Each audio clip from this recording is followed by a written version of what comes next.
cloak and said, "Come to bed with me." But he left his cloak in her hand and ran out the house.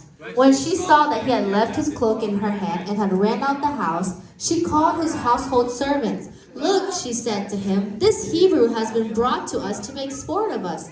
He came in here to sleep with me, but I screamed. When he heard me scream for help, he left his cloak beside me and ran out the house."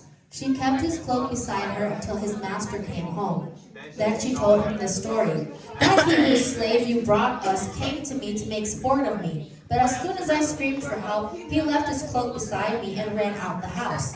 When his master heard the story, his wife told him, saying, "This is how your slave treated me." He burned with anger. Joseph's master took him and put him in prison, the place where the king's prisoners were confined. But while Joseph was there in the prison, the Lord was with him. He showed him kindness and granted him favor in the eyes of the prison warden. So the warden put Joseph in charge of all those held in the prison, and he was made responsible for all that was done there.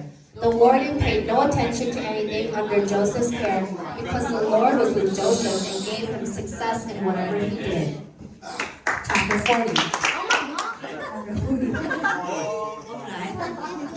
Alright, ready, set, go.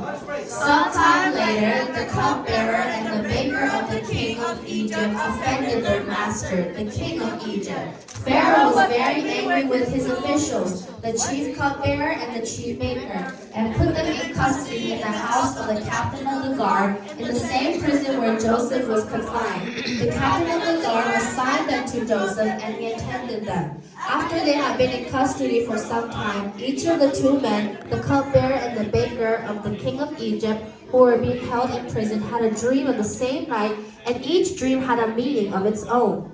When Joseph came to them the next morning, he saw that they were dejected.